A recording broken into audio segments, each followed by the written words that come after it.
Baik, selamat malam para hamba Tuhan, para umat-umat Tuhan yang mungkin sekarang ini tergabung di Facebook atau yang sedang berjalan menuju Facebook dan tergabung online bersama dengan konsep untuk diskusi sekolah Sabat.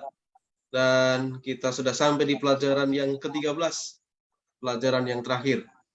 Dan malam hari ini ada hamba Tuhan, Pendeta Muda Alexander, Pendeta Marwa Pistorius, Pendeta Imita Barat, dan juga Sir Milton Pardosi yang akan membimbing kita dalam diskusi kita pada malam hari ini. Baik, judul sekolah sahabat kita saat ini bersinar dengan kemuliaan Allah. Baik, yang akan dibawakan oleh Pendeta Marwa Pistorius.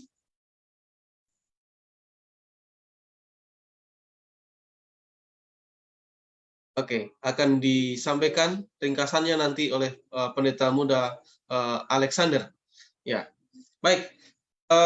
Sebelumnya kita akan mulai diskusi ini dan kita akan berdoa terlebih dahulu. Mari kita berdoa. Bapa di surga, kami sangat bersukacita ya Tuhan pada malam hari ini, sebab Tuhan memberkati kami, memberikan kami waktu, memberikan kami kekuatan untuk mempelajari firman Tuhan. Kami membutuhkan Tuhan supaya kami dapat memahami setiap firman yang Tuhan telah sampaikan kepada kami. Terlebih lagi untuk melakukannya, menerapkannya dalam kehidupan kami. Biarlah setiap firman itu boleh mengubah cara berpikir kami, cara kami bertindak, cara kami mengambil keputusan, dan cara kami menjalankan kehidupan ini. Kami mohon supaya Tuhan berkati Pendeta Muda Alexander yang akan menyampaikan ringkasan, supaya ringkasan yang disampaikan dapat membawa diskusi ini ke dalam firman Tuhan yang lebih dalam lagi. Dan biarlah kami semua diberikan kuasa dan hikmat, supaya firman Tuhan pada malam hari ini akan menjadi pemahaman yang indah bagi kami semuanya. Terima kasih Bapak. Di dalam nama Tuhan Yesus kami telah berdoa dan mengucap syukur. Amin. Baik, waktu kita persilahkan kepada Pendeta Muda Alexander. Oke, baik. Selamat malam untuk seluruh sahabat-sahabat konsep, dimanapun sahabat-sahabat konsep berada yang masih boleh setia pada malam hari ini mengikuti diskusi sekolah sahabat bersama dengan konsep dan juga hamba Tuhan Pendeta M. Pardosi yang selalu boleh setia menemani Bapak Ibu semua ataupun sahabat-sahabat konsep. Dan kami mohon maaf karena ini telat, tapi tidak mengurangi rasa antusias kita untuk boleh belajar firman Tuhan, dan saya rindu kita punya interaksi boleh lebih baik untuk bisa mempelajari firman Tuhan khususnya dalam pelajaran sekolah sahabat kita ini. Bapak Ibu ataupun sahabat-sahabat konsep, saya diberikan kesempatan untuk menyampaikan diskusi sekolah sahabat kita dengan judul Bersinar dengan Kemuliaan Allah, atau pelajaran yang ke-13, pelajaran yang terakhir dari pembahasan kita. Dan kita sangat senang sudah diberikan pelajaran yang cukup baik, membahas bagaimana salah satu pelajaran sekolah sahabat kita sepanjang triwulan ini, kita belajar mengenai 3 pekabaran kosmis, atau lebih dekat kita belajar mengenai bagaimana buku Wahyu diceritakan dan kita bisa memahaminya, dan kita masuk kepada pekabaran yang kita boleh dapati bersinar dengan kemuliaan Allah dalam Wahyu pasal 18 ayat yang pertama. Saya izin untuk boleh share screen. Bersinar dalam kemuliaan Allah, judul yang boleh diambil dan mengambil ayat inti dalam Wahyu pasal 18 ayat yang pertama. Di sana ada ungkapan yang menyatakan demikian, seorang malaikat turun dari sorga yang memiliki kekuasaan besar, dan bumi menjadi terang oleh kemuliaannya. Peristiwa akhir di akhir zaman akan terungkap sesuai nubuatan buku Wahyu. Nah, jadi dalam ayat tersebut dikatakan bahwa ada kekuasaan besar dan bumi menjadi terang oleh kemuliaannya. Nah, peristiwa ini akan boleh terungkap sesuai dengan apa yang disampaikan kitab Wahyu dalam pelajarannya yang kita akan boleh bahas. Dan kita boleh masuk dari pelajaran ini disampaikan sebagai prolog pertama bahwa buku Wahyu telah memberitahukan isu-isu penting tentang tanda binatang yang kemarin kita belajar ya. Para pemain penting ataupun hal-hal yang terlibat dalam hal ini adalah terjadinya yang berbeda dengan penyembahan kepada Tuhan atau pencipta langit dan bumi. Mereka yang namanya tidak tertulis dalam kitab kehidupan akan menyembah binatang dan patungnya. Kemarin kita sudah belajar dengan lebih komprehensif bagaimana matra yang pertama, matra yang kedua berbicara mengenai bagaimana situasi yang akan terjadi sesaat Tuhan akan menjemput atau sedang dalam proses memilih umat-umat Tuhan. Ini berarti semua orang yang telah memilih untuk mengikut Tuhan Yesus dan mematuhi perintahnya, nama mereka tetap ada dalam kehidupan. Jadi pembeda dalam konsep ini adalah ada satu kekuasaan yang besar yang membawa terang kepada dunia, dan inilah mereka yang akan boleh dikhususkan untuk boleh dituliskan di dalam nama buku kitab kehidupan. Lebih lanjut, pelajaran sekolah sahabat kita mengatakan, di akhir zaman Tuhan membangkitkan gerejanya untuk mengkhotbahkan pekabaran 3 malaikat ke seluruh dunia. Namun, isunya adalah gereja di akhir zaman perlu terlebih dahulu bertobat kepada kebenaran dan diubahkan dan dijadikan baru oleh Injil yang kekal dalam Wahyu 14 ayat 6 yang berpusat pada kematian Kristus bagi manusia. Dan hal ini menjadi satu fenomena penting bagi kekristenan mengacu kepada nubuatan Wahyu pasal 14 ayat 6 ini. Nah, melalui hal itu artinya dunia sementara ada dalam kesiapan untuk menyambut krisis yang terakhir itu.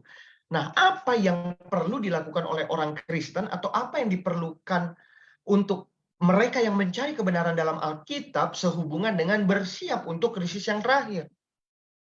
Nah, Paulus memberikan beberapa amaran terhadap jemaat di Tesalonika. Ada 2 fenomena yang diambil dalam cerita tersebut. Yang pertama adalah umat Tuhan diminta untuk berjaga-jaga dan sadar. Nah, konteks ini sudah barang tentu untuk menyambut kedatangan Yesus kali yang kedua. Ini saya ambil dari hamba Tuhan Pendeta Hamilton Pardosi yang selalu memberikan ringkasan-ringkasan sekolah sahabat yang bisa kita dapatin dan nikmati. Yang kedua adalah umat Tuhan adalah anak-anak terang yang tidak hidup dalam kegelapan sehingga kedatangannya. Jadi isunya dalam Paulus memberikan 2 isu saat dia berhadapan dengan jemaat Tesalonika, dikatakan bahwa umat Tuhan harus berjaga-jaga dengan konteks akan kedatangan Tuhan. Yang kedua adalah umat Tuhan adalah anak yang terang, tidak hidup dalam kegelapan, sehingga kedatangan Tuhan bukanlah seperti datang sebagai seorang pencuri. Nah, itu dia ya. Jadi Paulus mendesak dalam hal ini membangunkan kepada orang-orang yang percaya. Dan dalam 1 Tesalonika 5 ayat 5 dikatakan bahwa mereka tidak hidup dalam kegelapan. Sehingga kedatangan Tuhan itu bukan sebuah ungkapan yang menyatakan bahwa mereka itu mungkin dalam keadaan yang tidak paham, tidak mengerti, dan lain sebagainya. Hal ini yang mau diungkapkan sama Paulus. Yesus juga menggunakan ungkap berjaga-jaga sehingga dengan doa sungguh-sungguh dan sepenuh hati umat Tuhan perlu berwaspada. Hal ini menjadi hal yang serius dengan waktu yang dijalani dan fokus kepada yang benar-benar penting di akhir zaman ini. Mereka yang mengetahui kebenaran harus benar-benar bersiap untuk apa yang akan mereka terima. Kejutan yang luar biasa itu akan terjadi. Dan dikatakan umat Tuhan yakin bahwa nubuatan tentang kedatangan Yesus dan peristiwa-peristiwanya mendahuluinya pasti akan terjadi. Disinilah bagaimana kita sebagai umat Tuhan diberikan pengertian bahwasanya akan ada sesuatu di depan yang akan kita hadapi nanti.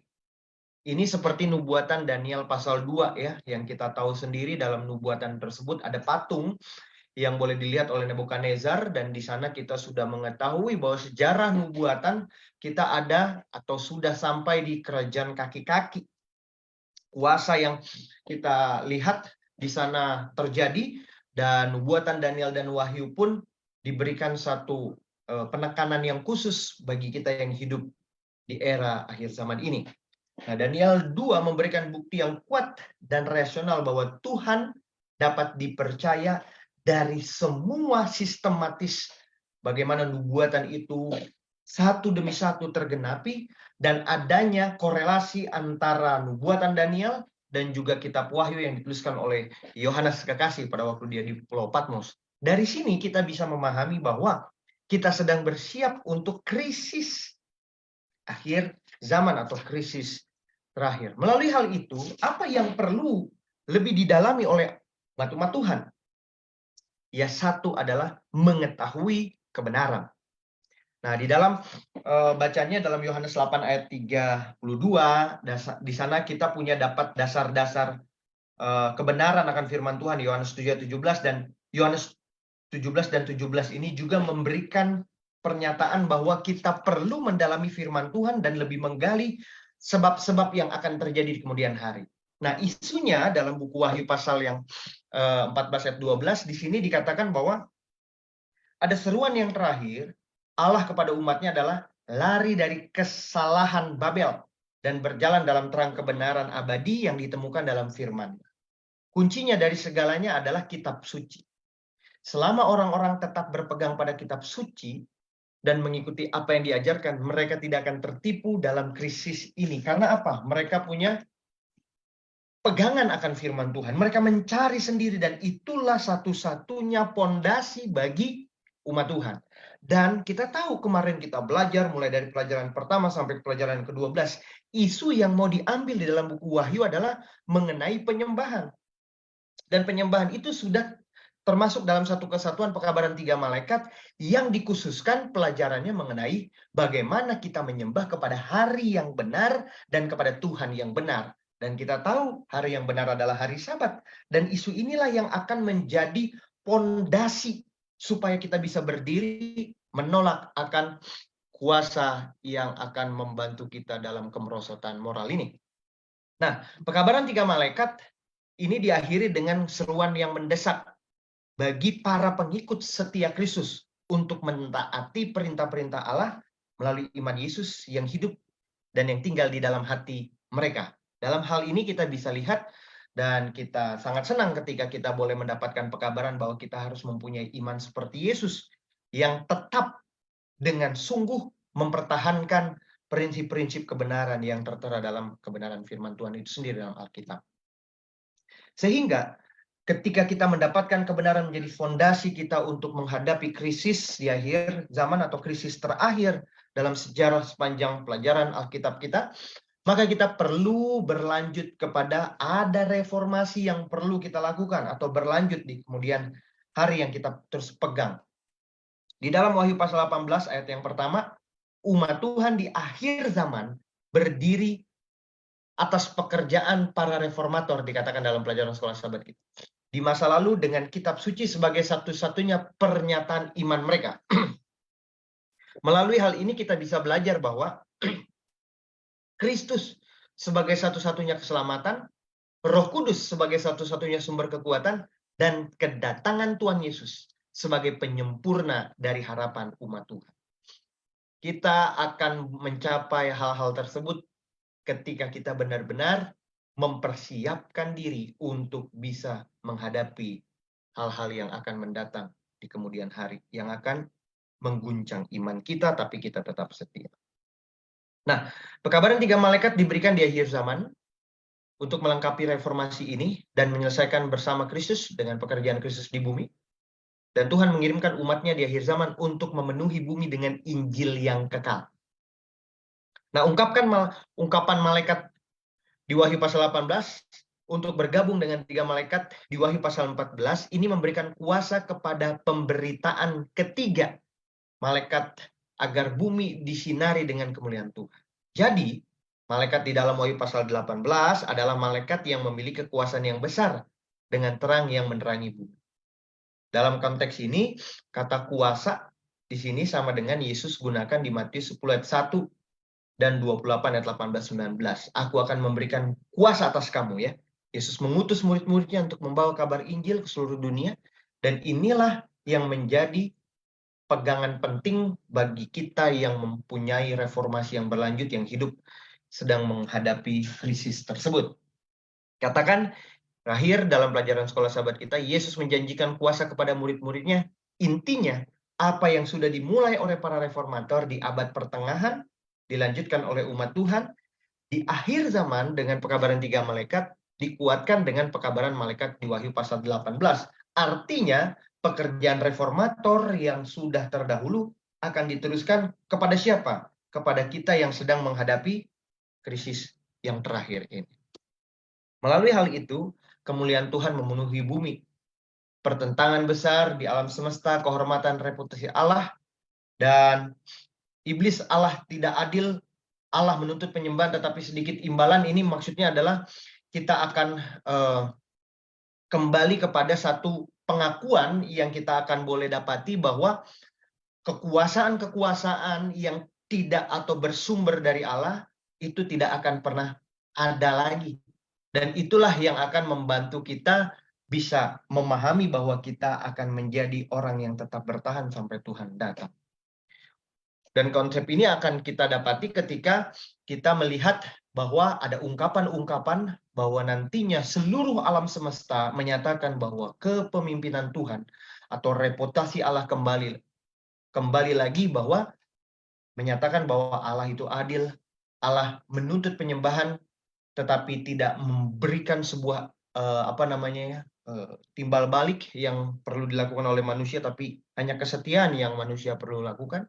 Dan dikatakan bahwa hukum Allah adalah membuat sebuah kebebasan atau pemilihan, sebagaimana kematian Yesus di kayu salib menjawab seluruh tuduhan iblis. Allah itu pengasih dan Allah itu benar-benar adil seadil-adil. Dan umat Allah di akhir zaman mengungkapkan karakter Allah. Nah, apa kemuliaan Allah itu? Kemuliaan Allah adalah karakter Allah. Bumi ini akan dipenuhi dengan kemuliaan Allah, dan hidup manusia dipenuhi dengan kasih Allah, dan hidup manusia diubah menjadi karakter Allah.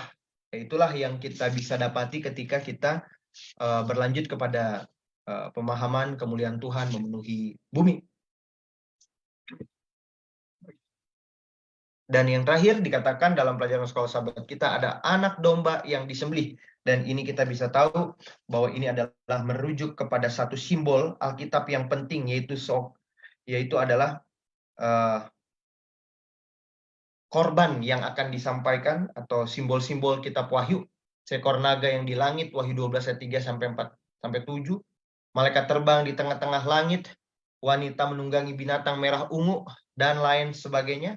Konsepnya adalah anak domba juga berulang kali disebutkan dalam kitab Wahyu. Anak domba tersembelih itu melambangkan seorang juru selamat yang mengantarai kita kepada kehidupan kekal yang sudah dinubuatkan. Dia akan mati untuk menebus dosa manusia. Inilah inti dari seluruh isi kitab Wahyu. Senternya atau pusatnya ada di dalam keberadaan Yesus dan pekerjaannya. Nah, ini yang menjadi satu hal yang dipahami dalam pelajaran sekolah sahabat kita dengan judul bersinar dengan kemuliaan Allah, dan kita mempelajari bagaimana pekerjaan pelayanan Kristus berpusat di dalam buku Wahyu. Kesimpulan dari pelajaran kita adalah yang pertama, kebenaran kemuliaan Allah ada apa yang telah diperbuatkan di seluruh alam semesta ini. Yang kedua, kemuliaan Allah akan bersinar dan diperagakan oleh umat Allah yang telah diubahkan oleh kasih Allah untuk menghadapi krisis yang terakhir itu. 3, kemuliaan Allah akan memenuhi seluruh bumi ini di tengah krisis akhir zaman dengan berbagai kuasa yang dinyatakan Allah kepada manusia. Jadi ini yang menjadi salah satu hal penting dalam pelajaran sepanjang sekolah sahabat kita ini. Kita mau dipulihkan dan kita punya misi, visi yang akan diberikan kepada manusia, dan manusia ini akan menjadi aktor terakhir dalam problema dunia sejak dijadikan sampai yang terakhir. Aktor yang terakhir yang dimana kita sedang pilih Tuhan yang kita sembah dan di hari yang benar, atau kita milih kepada si ciptaan ciptaan itu ya iblis, yang sampai sekarang kita tahu bahwa pada akhirnya nanti kita akan melihat bahwa kekuasaan dan kerajaannya tidak akan muncul lagi ketika kuasa yang besar itu ada bersama-sama dengan kita. Nah, inilah pelajaran sekolah sahabat kita. Sekiranya ada pertanyaan ataupun ada hal-hal yang perlu didiskusikan, saya berikan kesempatan, dan hal ini saya kembalikan kepada Pendeta Jimmy Huta Barat. Silakan Pendeta.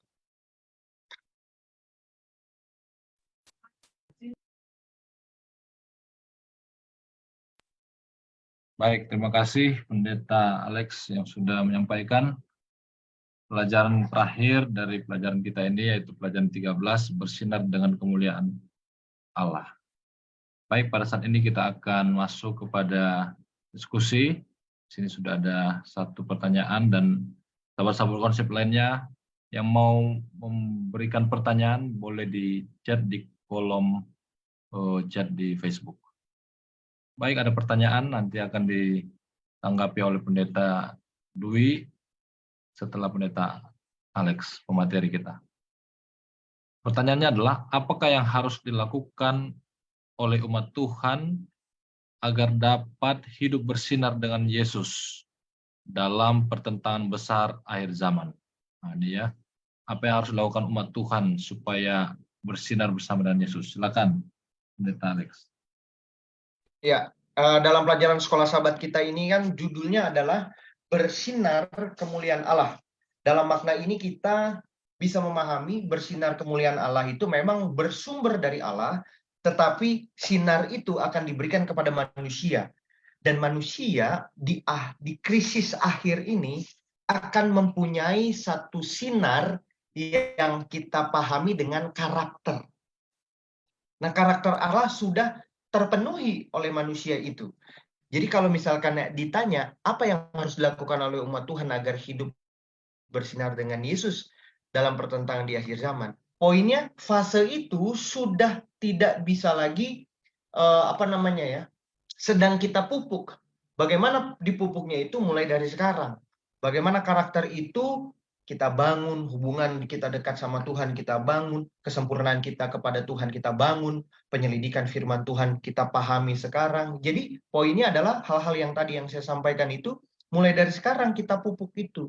Sampai kepada satu fase itu, kita sudah mendapatkan kepenuhan. Dan kita menjadi berbeda nantinya, waktu kita ada di krisis terakhir itu. Ya. Jadi apa yang perlu dilakukan? Ya tetap setia dari hal-hal yang kita setelah pelajari dari hari-hari sebelumnya. Sekarang, kalau saya ditanya, apa yang saya persiapkan untuk kedatangan Tuhan? Pertama, saya akan lebih dekat sama pekerjaan Tuhan dan perkara-perkara Tuhan.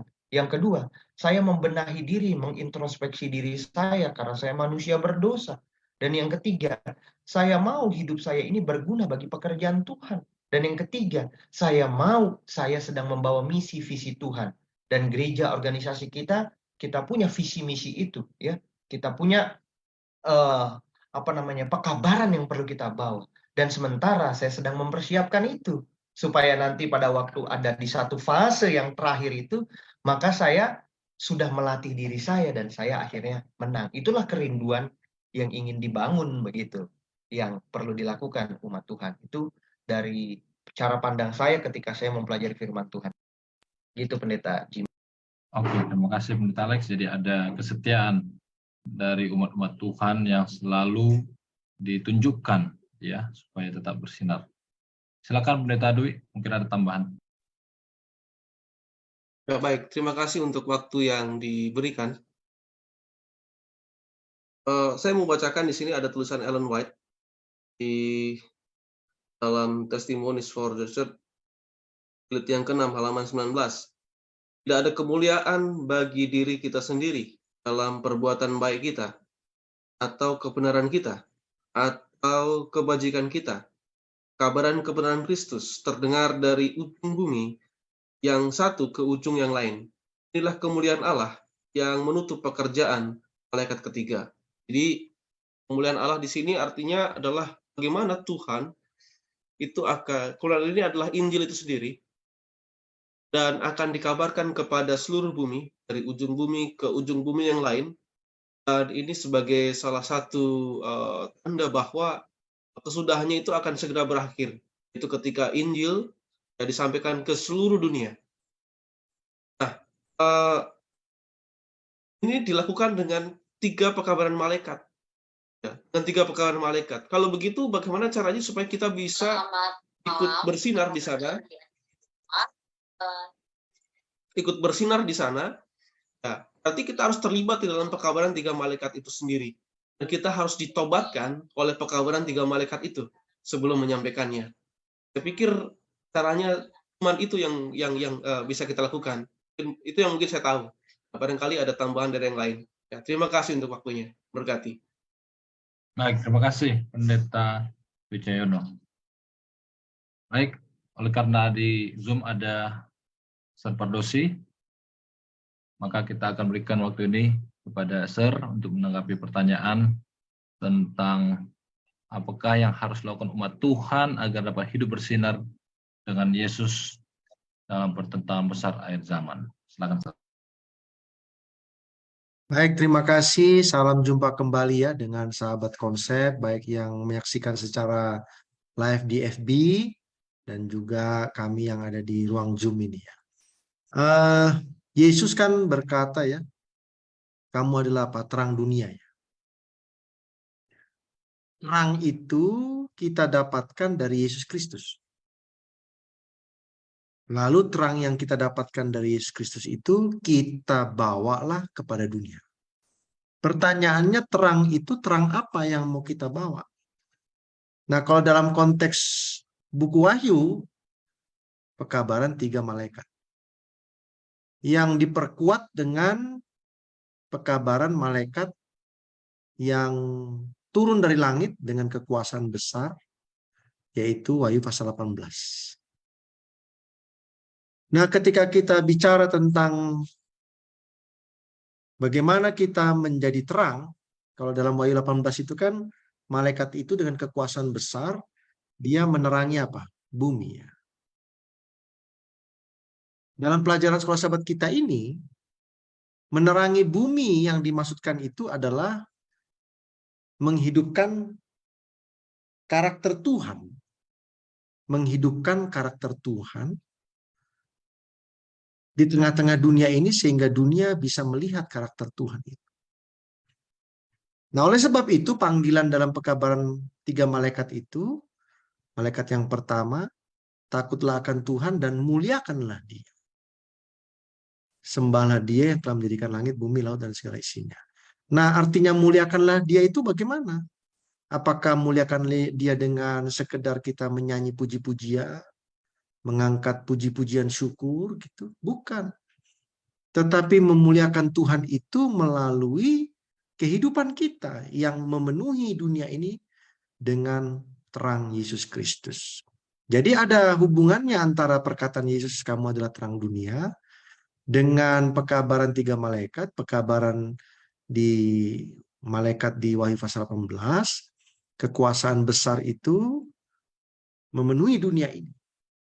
Melalui apa? Melalui kehidupan umat-umat Tuhan yang membawa terang Yesus Kristus, yaitu karakter itu.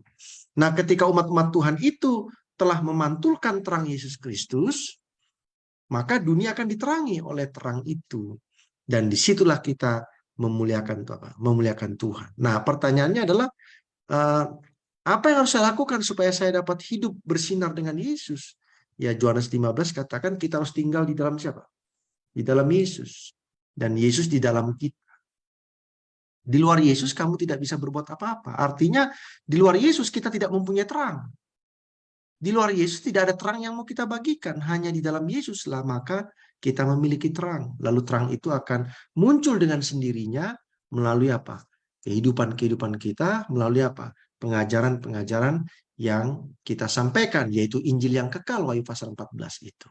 Jadi inilah prosesnya, bahwa terang yang dimaksudkan itu adalah karakter Tuhan yang dipantulkan di dalam kehidupan umat-umat Tuhan. Pekabaran Injil yang kekal yang disampaikan melalui apa? Umat-umat Tuhan. Sehingga dunia ini akan dipenuhi dengan terang. Seperti yang dikatakan tentang malaikat yang turun dari Tuhan itu dengan kekuasaan yang besar. Dan dia menerangi apa? Menerangi bumi. Terima kasih banyak. Baik, terima kasih, Sir. Jadi terang itu akan disampaikan oleh kita ya, umat Tuhan, akan menerangi semua bumi sebelum Tuhan datang kedua kali. Baik, di sini juga ada pertanyaan yang mungkin ini agak mirip juga dengan pertanyaan pertama tadi, tapi ada tambahannya ya dari Bapak Letus Tarung Anggraha. Boleh nanti Pendeta Alex menanggapi, dan lalu kemudian Kita lanjutkan, Sir. Apa yang bisa kita lakukan agar sinar kita tetap bersinar? Nah, ya, supaya tetap bersinar. Karena banyak sekali kekecewaan yang membuat sinar iman kita kadang redup.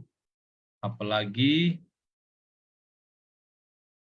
umat yang setia justru hidupnya seperti menderita di dunia ini. Ya, jadi sepertinya menderita umat-umat Tuhan itu, tapi mereka adalah orang-orang yang harusnya tetap bersinar ya, walau banyak kekecewaan. Silakan Pendeta Alex, boleh tanggapi ini pertanyaan Bapak Letus Tarung. Oke, baik. Terima kasih Pak Letus Tarung yang selalu setia bersama dengan konsep. Saya lihat pertanyaan Bapak, saya mau bagi dalam 2 bagian dulu.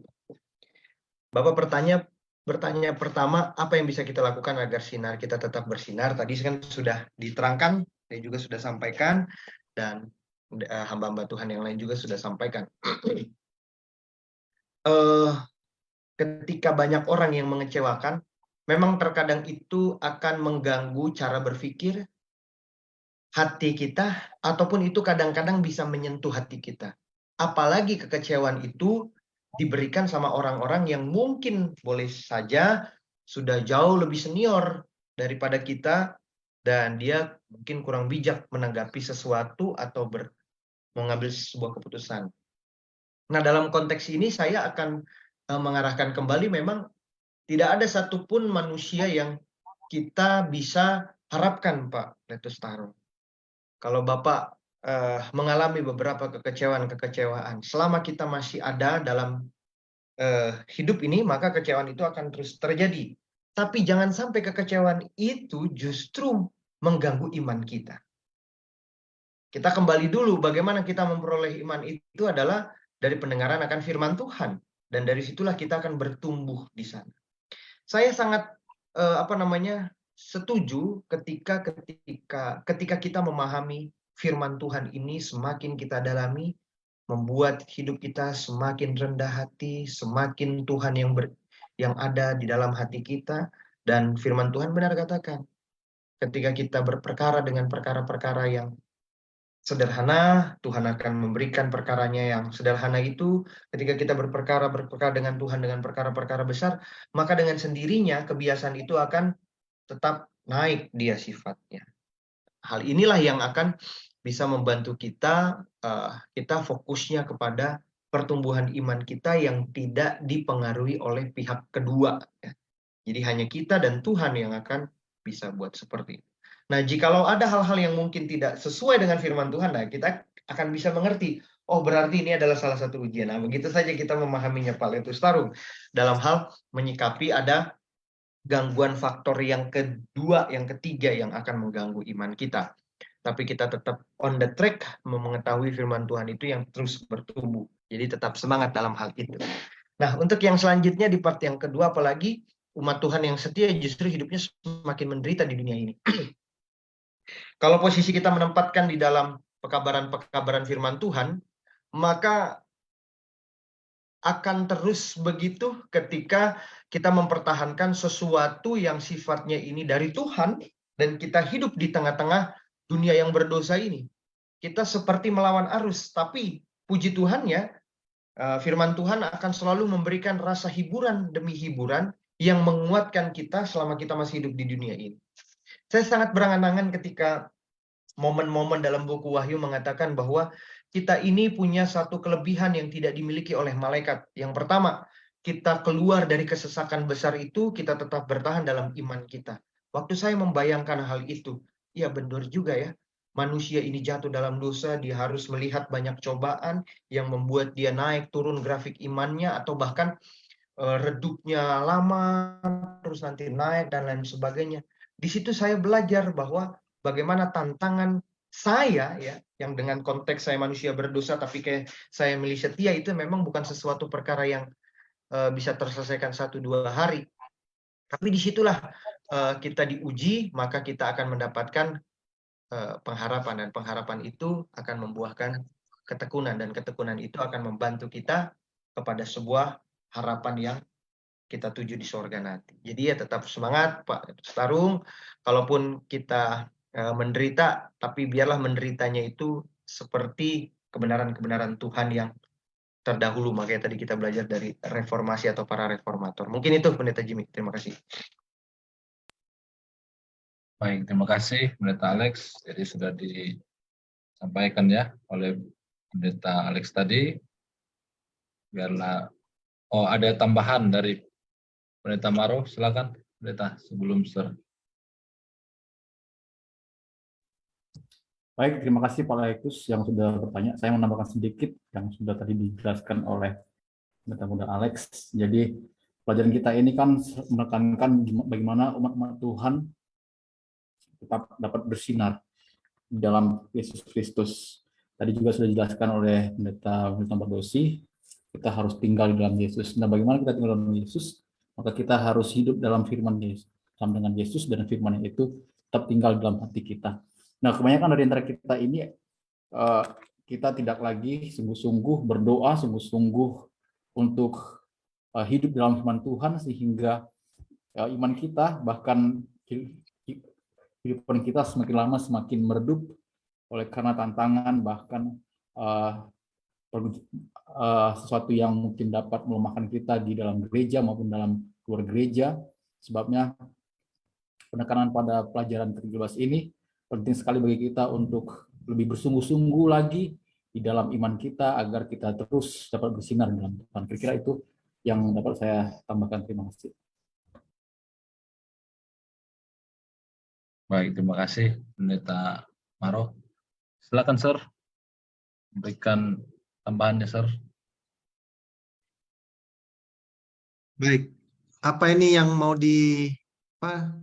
penekanannya? Iya, tadi dari Bapak Leus Tarung, ya terkadang banyak sekali kekecewaan membuat sinar iman kita kadang redup. Apalagi umat Tuhan yang setia justru hidupnya seperti menderita di dunia ini. Lalu tadi tentang apa yang kita bisa lakukan agar kita tetap bersinar.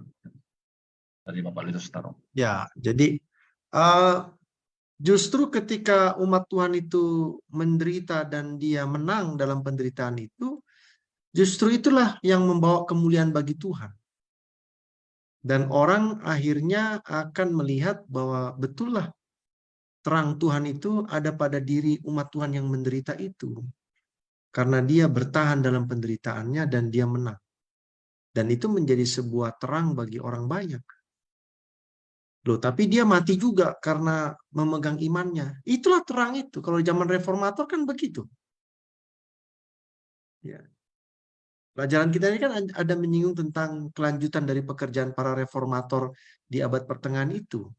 Dan itu dilanjutkan dengan pekabaran 3 malaikat yang dikuatkan oleh Wahyu 18 ayat 1, malaikat yang turun dari Tuhan dengan kekuasaan besar itu. Ya. Jadi justru di dalam penderitaan itulah terang itu akan betul-betul apa? Diuji kemurniannya. Terang itu betul-betul akan bersinar. Ya, para reformator, rasul-rasul itu kan dalam penderitaan justru terang mereka itu apa? Bersinar. Jadi tidak perlu kita menjadi patah semangat atau kecewa ketika kita harus mengalami banyak kesusahan penderitaan karena mempertahankan iman kita. Justru itulah yang akan membawa terang kepada orang banyak. Ya. Jadi perlu kita apa? Perlu kita bersukacita ketika kita apa? Diizinkan Tuhan untuk mengalami ujian itu. Dalam buku Daniel 11 dan 12, kita itu disaring, diuji, dimurnikan. Ya, itu adalah penderitaan semua itu. Tetapi produknya adalah kita betul-betul murni sehingga terang kita itu betul-betul terang dia. Ya, ada iklan tuh ya. Terus terang, titik-titik terang terus gitu ya. Jadi betul-betul terang dia. Dan itu diuji dia, dimurnikan ya. Jadi tidak usah khawatir kita. Justru kita harus berbahagia mendapatkan kesempatan dalam penderitaan iman itu dan kita menang ya. Nah, demikianlah komentar yang saya bisa sampaikan.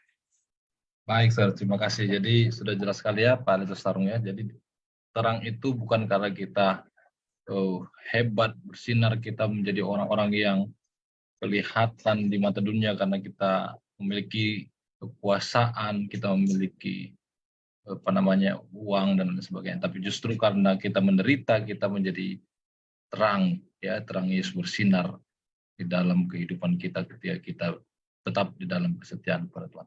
Terima kasih Sir, terima kasih Alex, Pendeta Alex dan juga Pendeta Maro. Ada pertanyaan terakhir satu lagi sebelum kita tutup dari seorang gadis ini, ya.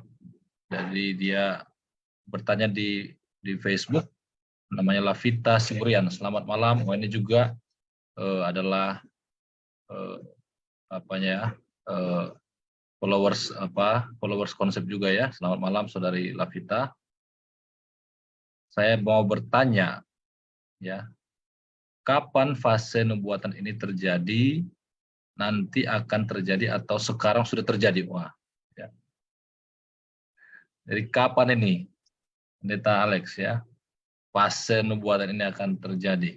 Jadi sepertinya saudari kita ini harus diberikan pemahaman yang lebih komprehensif. Silakan Pendeta. Oke, dalam pelajaran sekolah sahabat kita sepanjang triwulan ini, maka kalau ditanya fase ini terjadi kapan, sementara sedang terjadi. Tapi ada beberapa peristiwa yang belum terjadi, ya. Kalau kita mau merujuk kepada pekabaran pekabaran 3 malaikat dalam Wahyu pasal 14 itu, maka kita akan bisa memahami kita sementara dipersiapkan untuk berjuang mempertahankan atau melanjutkan para reformator kita memproklamasikan pekabaran ini yang sudah barang tentu didasari dari kebenaran Alkitab. Nah, ketika proses yang akan nantinya terjadi seperti yang dinubuatkan dalam Alkitab, hari itu akan datang amat sangat dahsyat dan belum pernah terjadi sejak dunia itu dijadikan, maka fase itu belum terjadi, ya. Nah, dalam hal ini kita memahami konsep nubuatan kita ini sementara sedang berjalan atau sedang berlangsung. Yang akan menjadi penekanan pada malam hari ini adalah apakah kita tetap bersinar dalam kemuliaan Allah sampai nantinya kita akan masuk di dalam umat pilihan yang Tuhan akan jemput. Yaitu fasenya pun belum terjadi, kedatangan Tuhan belum terjadi, tetapi kita bisa pastikan kedatangan Tuhan itu terjadi dan peristiwanya tepat seperti apa yang kita pelajari. Pastikanlah diri kita tetap setia. Ya, yang penting di sini adalah ketekunan orang yang kudus, yang menuruti perintah Allah dan mengikuti dan iman seperti Yesus. Mungkin itu yang saya bisa berikan, Pendeta Jima. Terima kasih.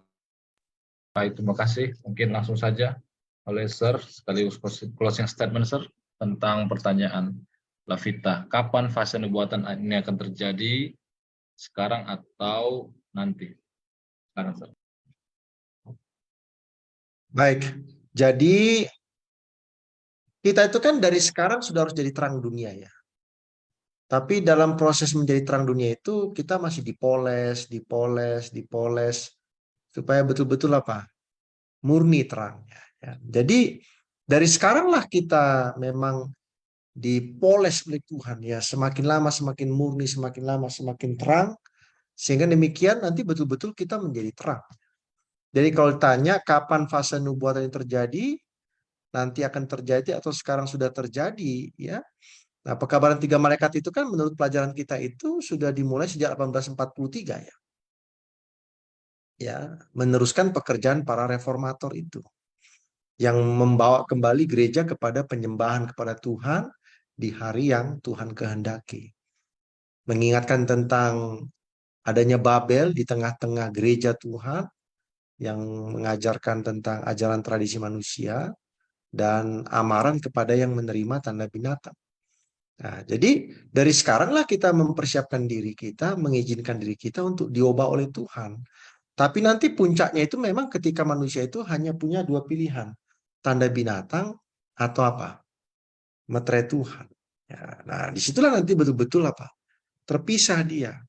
Ya, tapi dari sekarang kita sudah harus apa? mengizinkan Tuhan untuk apa? Membentuk diri kita, membentuk hidup kita, dan kita mau apa? Dipoles, dibentuk oleh Tuhan ya. Nah, jadi pelajaran kita ini kan sudah habis ya sepanjang satu kuartal ini ya, dari buku Wahyu secara keseluruhan ya. Maka inti dari pelajaran kita ini adalah bahwa gereja Tuhan di akhir zaman itu mempunyai beberapa ciri-ciri. Salah satunya adalah membawa pekabaran apa? 3 malaikat. Menuruti hukum Allah, memiliki kesaksian Yesus, memiliki iman seperti Yesus Kristus ya, dan beberapa ciri-ciri yang lain. Nah, oleh sebab itu maka kita harus melihat kepada gereja. Mana itu gereja yang benar? Gereja yang berdasarkan kepada tradisi atau gereja yang berdasarkan kepada firman Tuhan. Nah, jika kita belajar Alkitab, maka kita akan menemukan gereja yang benar itu. Nah, dan disitulah kita boleh apa? Tinggal di dalamnya dengan pekabaran-pekabaran yang berdasarkan kepada firman Tuhan. Itulah yang saya mau sampaikan. Terima kasih banyak atas kesediaan kita dan kesetiaan kita untuk mengikuti diskusi Sekolah Sahabat ini. Baik, terima kasih Sir. Kita lanjut ke Pendeta Alex sebagai closing statement pelajaran malam ini. Silakan.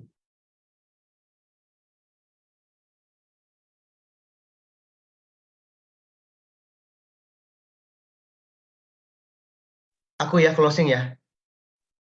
Ya. Baik, dalam pelajaran kita ini, maka kita bisa memahami bahwa sepanjang pelajaran pertama sampai pelajaran yang ketiga, kita sedang ada dalam pertikaian. Hanya satu yang menang, dan kita sudah tahu siapa yang menang. Dalam konsep ini, Tuhan hanya mau orang yang menang itu ada satu kriterianya. Setia dan punya karakter yang tetap sampai kedatangan Tuhan. Jadi closing statement-nya adalah, selagi kita masih punya waktu, maka setialah sekarang, karena kesetiaan kita sekarang akan menjawab apakah kita masuk dalam kerajaan sorga atau tidak. Sudah pasti kemenangan milik Tuhan, dan sudah pasti kemenangan itu adalah ditujukan kepada manusia. Maka hal ini perlu kita boleh pahami dan kita bisa sama-samakan untuk bisa lebih setia. Tuhan berkati. Baik, terima kasih. Jadi memang yang paling penting kesetiaan sampai Tuhan datang ya. Baik hidup atau mati, kita tetap atau tidak, ketika Tuhan datang, yang penting setia terus, maka akan menerima kota kehidupan upaya yang kekal dalam kerajaan surga. Terima kasih sahabat-sahabat konsep yang sudah menyaksikan tayangan ini via Facebook dan juga yang sudah bertanya. Kiranya Tuhan berkati kita dan yang sudah mengikuti sepanjang 1 triwulan ini. Kita akan masuk ke triwulan yang baru mulai Senin depan. Marilah kita tetap setia di dalam iman kita sampai Tuhan datang kedua kali. Baik, kita akan tutup dengan doa. Pendeta Maro, boleh pimpin doa. Baik, mari kita berdoa. Bapa di surga, terima kasih atas segala penyertaan Tuhan. Kami telah selesai dalam mempelajari, mendiskusikan firman Tuhan melalui diskusi Sekolah Sahabat pelajaran yang ke-13 ini. Kami semakin mengerti bagaimana sebuah panggilan yang penting, tugas, misi Tuhan berikan pada kami untuk mewartakan, menyampaikan, menjadi saksi akan terang Yesus dalam hidup kami. Sebabnya Tuhan, kami datang kepadamu, menyerahkan hidup kami untuk dimurnikan, agar kami benar-benar hidup sesuai dengan kehendak-Mu Tuhan. Berkati semua sahabat konsep yang menyaksikan tayangan ini, Tuhan berkati mereka dalam segala pergumulan mereka masing-masing. Kami akan bertemu juga kembali Tuhan pada minggu berikutnya. Tuhan hanya akan berikan keberkatan kesehatan dan waktu yang cukup untuk mempelajari firman ini dengan baik. Terima kasih juga teman-teman dengan Pak Dosi yang telah menjadikan waktu bersama kami sebagai pembimbing kami. Tuhan berikan kesehatan kepada beliau, juga hikmat dari surga yang Tuhan akan melimpahkan ganda dalam tugas pelayanan yang sementara diemban oleh pihak kami juga, para pendeta muda, tim konsep. Tuhan selalu tambahkan hikmat kuasa surga dalam pelayanan kami masing-masing. Puji nama Tuhan sekarang selamanya, di dalam Yesus kami bersyukur. Amin. Amin. Terima kasih pendeta. Terima kasih pendeta Alex sebagai pembawa bagian materi sekolah Sabat. Terima kasih juga Sir Pardosi sebagai pembimbing konsep yang setia hingga saat ini. Dengan demikian berakhir kita punya diskusi. Sampai bertemu hari Senin depan. Tuhan memberkati kita semuanya. Selamat malam.